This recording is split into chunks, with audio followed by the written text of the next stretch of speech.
brought to you by Factor. Hey kids, it's your friend the Macho Man. And if you go to Factor75.com and use the code BENTO50 at checkout, you'll get 50% off your first box of Factor and 20% off next month's order. Oh yeah, cause nothing gets the Macho Man hungrier than breaking the bonies of jabronis. And Factor has the calories that I need for any dietary restriction. Meals like this, delicious, funky chicken thighs with wild rice. Oh yeah. You just take off this box, give that plastic some perforation. 3 count, 2, 3, 1 for the other side. 1, 2, 3. And it's ready for the microwave. Just slam it in there and put it in there for 2 minutes. That's 2 minutes of playtime. Factor also offers delicious hydration options, like these cold-pressed juices. Watermelon and lime. Oh, quenchy. I don't know if you can tell, but I'm very f***ing sweaty. It's hot out here. And like that, the bell has rung, and it's time to dig in. And in less than 3 minutes, Factor has made meals easy, nutritious, and fresh, with less confusion than going to a grocery store. So thank you again to Factor. Once again, go to Factor75.com and use the code BENTO50 at checkout to get 50% off your first box of Factor and 20% off your next month's order. Bite into it! Legally distinct. Macho Land with an L. A jacket was a bad choice. Beyblade, Beyblade, Beyblade. That's exactly where my head was going. Yeah! Dueling pelvic thrusts. Step into the Grand Tour. Dragon Ball GTFS. More Shadow Dragons. Yep. 2 more episodes. 2 more Shadow Dragons. Dealt with. Done. Dusted. Although they are just called evil dragons in this one. If I had to choose between the two, I'd go with Shadow Dragons, though. It's what I'm sticking with. It's what I'm familiar with. I don't even know if that's even a term in any sense, but it's just what I know them as. Yeah. First episode was, okay, I guess, by like the Monster of the Week context, but it like the resolution felt.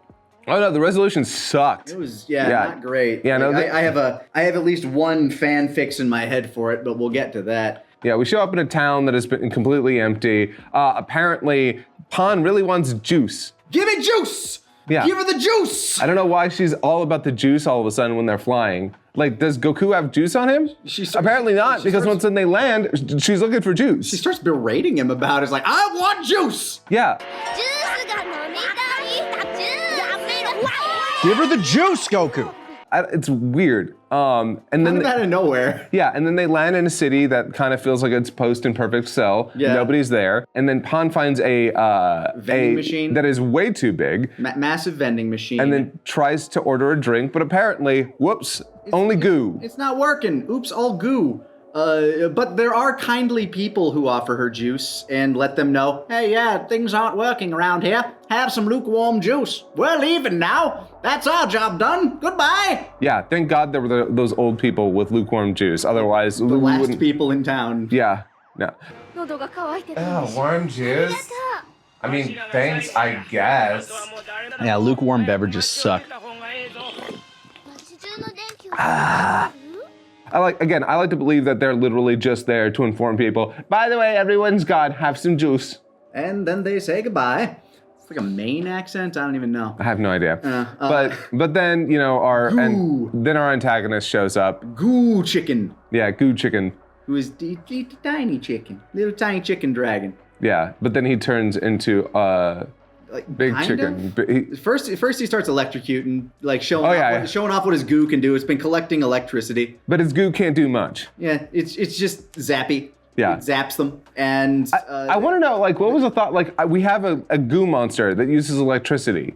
Just a weird combination, right? you'd think like jellyfish, I guess. maybe. I don't know, but like, yeah, it hits Pan and Goku with the goo, but like, such a tiny chicken, they're kind of making fun of him. It's like, you little itty bitty chicken. Then he's like, oh yeah. And so, He uses the goo to create a kaiju suit. yeah, he becomes kaiju. But it's interesting because it's a suit. Because he's like kind of in the Dragon Ball. Yeah, he's still like in a little bubble. Yeah, like where the Dragon Ball was on his body. In this, it's his cockpit. Respectable. Whoa, he's straight up. This necessary? They try and fight him, but he's like, no, I'm just going to start absorbing all of the electricity and grow bigger and bigger. You can't blast through my goo. I will blast it back at you. Goku goes Super Saiyan 4. Tries to hit him with the 10-time Kamehameha. Don't work. Nope.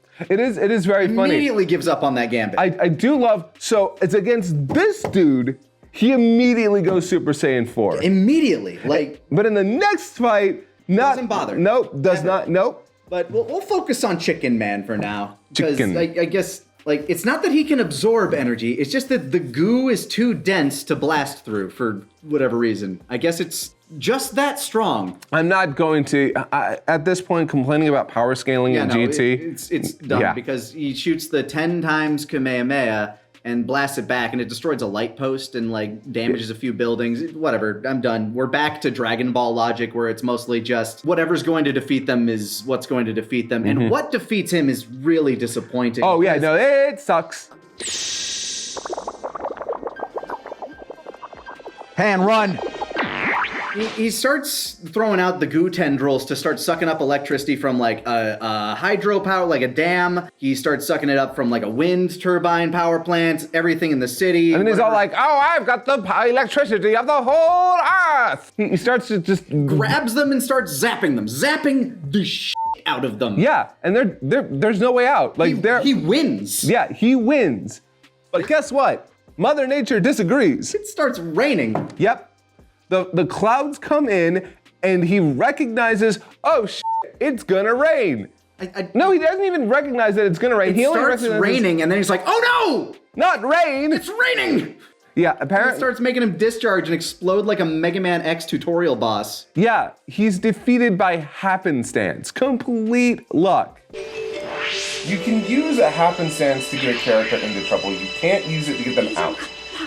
Moreover, you should use a happenstance for the character to realize what they need to do, not to completely save them. Yeah, I mean, using happenstance for them to be coherent and like to be able to See the weakness.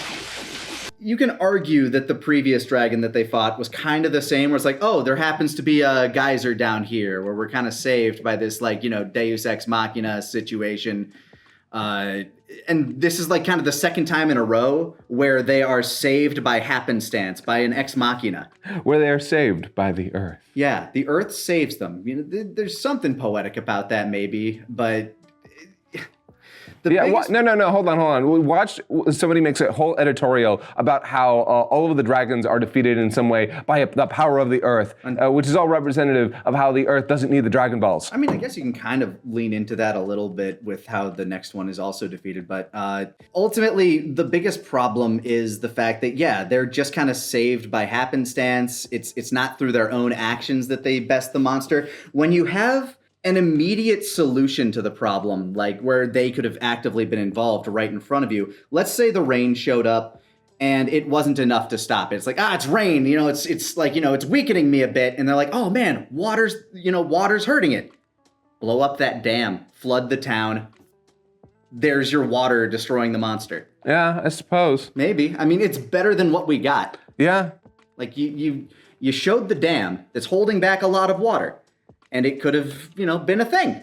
Could have been a thing. Or maybe like, blowing up a bunch of fire hydrants. Just something. Something that makes our heroes actively involved in the creature's defeat. Which, They kind of do at the end where, he's like, okay, you win, take my Dragon Ball, and then they Kamehameha him to death, but that feels very hackneyed. Yeah, no, that felt like a last minute, no, don't worry, we're fine. Gotta tie this up, gotta wrap it up, because we want to take care, you know what, points to it, they aren't dwelling on these guys. Oh yeah, no, only the first one kind of had 2 episodes, but it was more like, he was introduced at the tail end of that one, and then, the episodic nature is both to its benefit and to its detriment.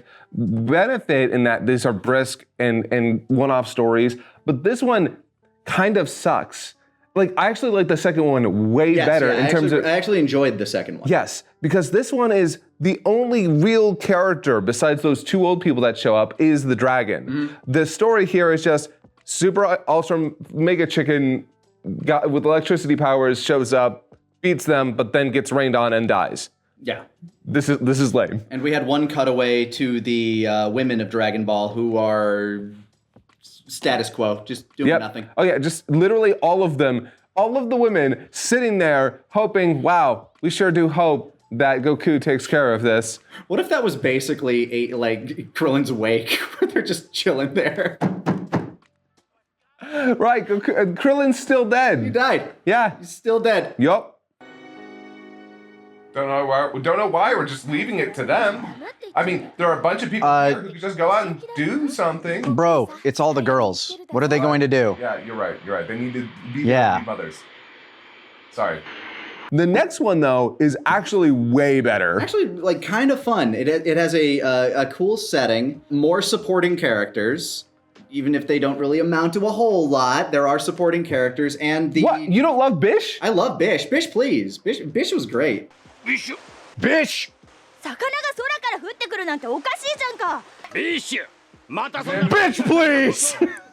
Bish be jamming with his bird. It is trying to be kind of like an actual little story about they go to this town, and the town has a princess who is their god, and she is bestowing upon them fish. Yeah, the dragon, the shadow dragon of this area, has been essentially gifting the fisher people of this maritime town enough fish for them to never have to go out to sea to work. And so they're all happy day drinking. Yeah, it is a little dark. So we're introduced to a young boy named Bish. Apparently has a bird hospital in a boat. Yeah, no, he's been taking care of the local birds because the dragons, wind stuff has been up their area. Anyway, his dad is a drunkard and gets violent with his kid. He's just like, Shut up, Bish! I don't want to have to work. She delivers all the fish. We just gotta sell it now. Gluck, gluck, gluck. Yeah, wow, all right, this is actually a little weirdly dark. Yeah. Do what daddy says, Bish.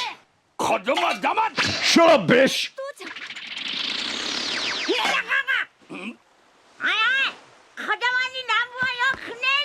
Okay, he's right, and I'm not calling him a hypocrite, but that coming from Goku, there's a lot to unpack there.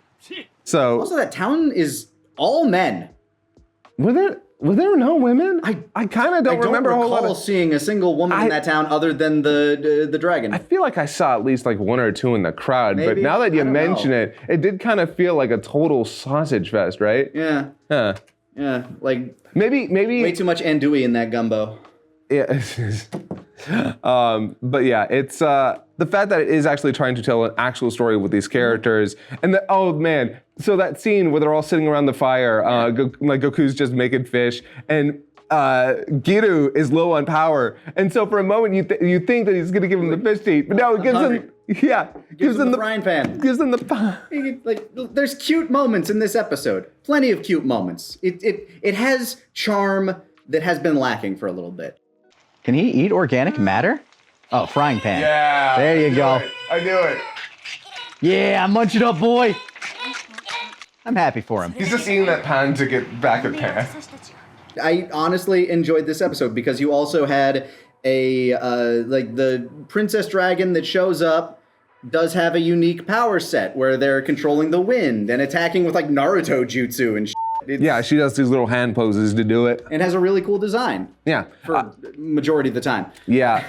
So for some reason, and I don't get why, she has 2 designs, and apparently, like, I guess it's like, oh, I use this design to trick people because if they saw my real design, like my real form, then if you saw my real form, then you wouldn't trust me or something like that. But also, like, is there a whole? Does he want to be? Does she want? Does this dragon want to be praised? Do they want to be worshipped? Is that the whole thing? I think so, honestly, because they seem incredibly embarrassed by the fact that the wish that they were kind of born from was Oolong's panty wish at the very beginning of Dragon Ball. So I think there's that element of I kind of want to be adored due to the fact that the way I came into existence kind of sucks and is kind of embarrassing. Yeah. So I can believe that element. Maybe the other dragons made fun of them. I don't know. Also, the fact that they just kind of look like somebody's generic gargoyle Sona in their other form. Yeah.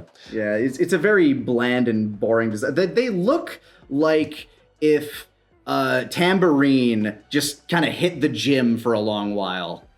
I'm going to be frankly honest with you. When it comes to all of their designs, and I literally mean all of them, including the big 3 that are coming later, I don't like any of these dragons' designs. I don't even like Omega Shenron all that much. Like, I just feel like they're all weirdly ugly. It's subjective. I don't mind them for the most part. I like that we get a few unique designs. I like the Princess Dragon design, the billowing tentacle look. Yeah, it was kind of cool. I really liked that because it felt different, but it also, like, I don't know, it was cool.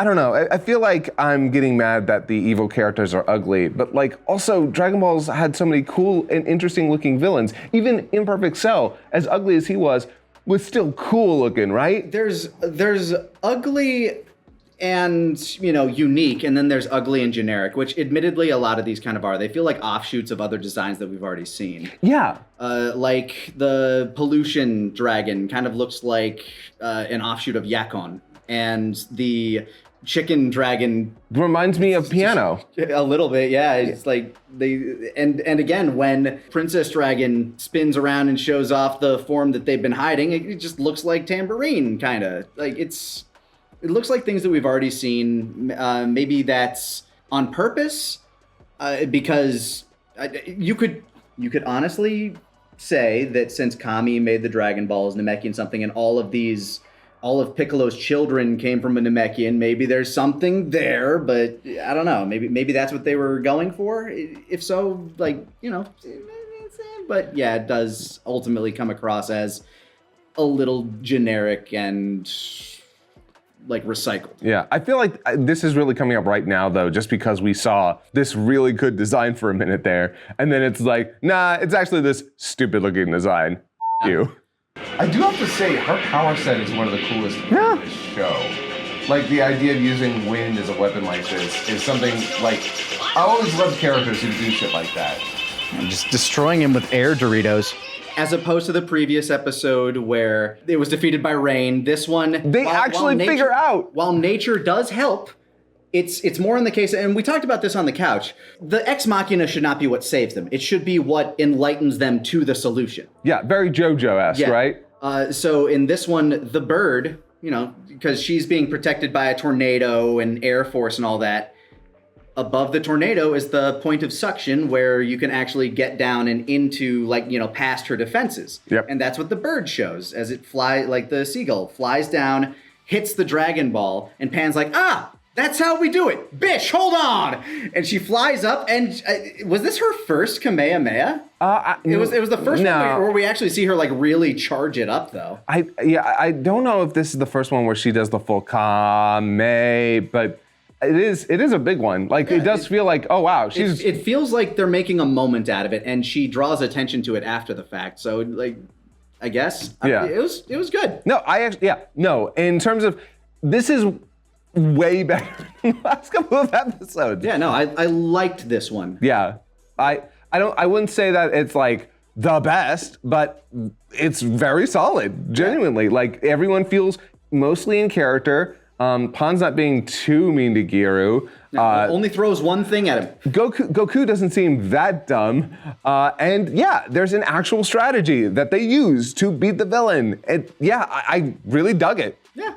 And Goku got to get that win in, though. Like, he's got to also shoot the Kamehameha. It's fine. Whatever. It's obviously, this is supposed to be Goku and Han, so, like, they're trying to make sure that both these characters have a hand in the defeat. But I'm not going to finish this with an assist. Got to get my win in.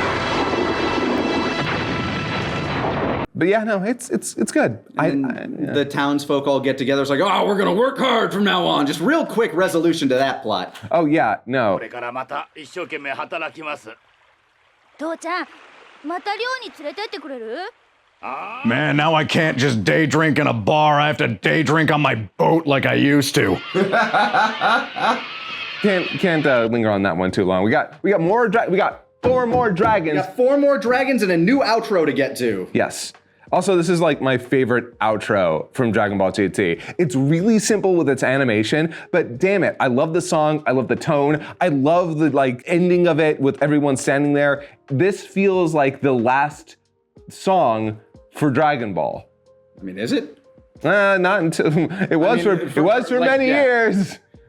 So yeah, like that episode ultimately enjoyable. Previous episode, not so much. I mean, it had its moments, but it could have been a lot more. Like, once again, with GT, gems here and there, moments of fun and greatness even, but ultimately still kind of lacking. We got 4 more Shadow Dragons to deal with, and I know they're going to linger on Sin/Omega for a hot minute. Yeah. But yeah, ultimately, one good episode in this one. Yeah. I like that one. Well, I'll have to see if we have another good episode Next time on GTFS.